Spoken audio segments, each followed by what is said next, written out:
C'est vrai qu'on a tendance à l'oublier, mais le commerce extérieur français n'a pas toujours été déficitaire. La preuve, si les années 90 commencent mal, le solde se redresse rapidement, atteint l'équilibre dès 92 et redevient positif en 93. Il faut remonter avant le premier choc pétrolier de 73 pour retrouver un tel niveau. Ce rétablissement spectaculaire de 93, il est justement lié au contre-choc pétrolier qui contracte le déficit énergétique de 20% en 2 ans. Dans le même temps, la panne de la demande intérieure entraîne celle des importations qui recule de 12% et cela contribue mécaniquement au redressement du solde extérieur. Il faut ajouter à ce tableau la reconquête des marchés extérieurs. Encore déficitaire de 5 milliards d'euros en 91, le solde des produits manufacturés, par exemple, passe au vert en 93, plus 2 milliards.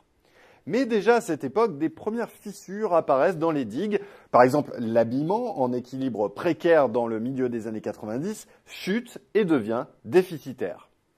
Alors reprenons le fil. Après la crise, la courbe poursuit son ascension. Les excédents s'accumulent pour atteindre le record absolu de 24 milliards d'euros en 97. C'est un record qui passe inaperçu à l'époque, mais c'est un record qui aujourd'hui tient toujours. Et si l'on regarde plus en détail, ce sont les excédents industriels qui explosent tous les compteurs, plus de 25 milliards d'euros.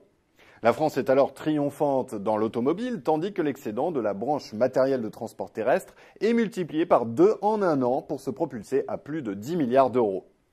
Succès d'Airbus aidant, les résultats du secteur des biens d'équipement professionnels s'envolent eux aussi et atteignent quasiment 15 milliards d'euros. Même le déficit de l'électronique grand public se réduit et repasse sous la barre du milliard d'euros. Citons enfin le couple agriculture-agroalimentaire qui parachève ce succès général du Made in France. En fait, la seule ombre au tableau, c'est la déconfiture de la filière textile qui plonge à plus de 8 milliards de déficit. Voilà pour 97, car le millésime 98 ne sera pas un aussi bon cru. À l'époque, les économistes accusent la crise asiatique, mais le hic, c'est que ce décrochage va se poursuivre jusqu'à l'an 2000, date à laquelle le solde commercial redevient déficitaire pour la première fois en 8 ans.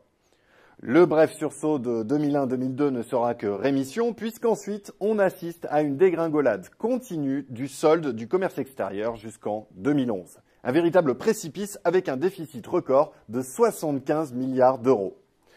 Alors comment l'expliquer? Eh bien, il y a d'abord un choc exogène, le déficit pétrolier multiplié par 2,5 avec la flambée du cours du brut qui passe de 25 à 111 $ le baril. La facture est lourde, 50 milliards d'euros. La deuxième explication relève d'un choix politique constant de tous les gouvernements, de gauche comme de droite, cajoler à tout prix le consommateur, mais aussi les distributeurs. Et la conséquence de ce choix, c'est que l'on sacrifie les industriels. Bienvenue donc aux produits à bas prix et vive les prix écrasés. Le textile, l'habillement, le cuir, la chaussure deviennent un champ de ruines avec un trou de 18 milliards d'euros. Et puis, déjà déstabilisé dans les années 90, on l'a vu, le secteur subit l'assaut de la Chine après son entrée dans l'OMC en décembre 2001.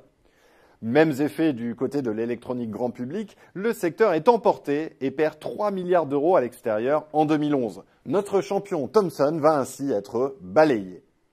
Il y a une autre explication à ne pas occulter, il s'agit des choix stratégiques de plusieurs grands groupes. Tenez, par exemple, dans l'automobile, Renault rate le haut de gamme et s'oriente vers le low cost. Et pas seulement pour les émergents, mais aussi pour réimporter une partie de la production vers la France et l'Europe occidentale. Résultat, en 2007, la production auto française bascule et devient déficitaire jusqu'à atteindre un trou de 6 milliards d'euros en 2011. Mais il y a plus, car d'autres bastions jugés imprenables vont tomber à leur tour. C'est par exemple le cas de l'industrie alimentaire qui subit les coups de boutoir des industriels allemands. Donc même l'alimentaire, le fameux pétrole vert de la France, passe dans le rouge.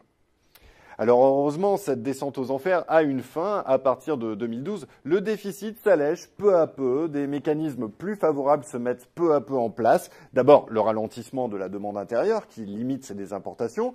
Et puis en 2014, la divine surprise du contre-choc pétrolier et de la baisse de l'euro. Quant aux effets réels du CICE, les experts ne savent pas trop, mais la compétitivité générale se redresse. Poussivement, certes, mais lentement. Alors au bilan, que reste-t-il de nos métiers d'excellence à l'export en 2015? Eh bien, il y a l'aéronautique, évidemment, les vins et spiritueux, la pharmacie, la chimie fine, les parfums et cosmétiques, la navigation de plaisance et bien sûr les industries du luxe et de l'armement.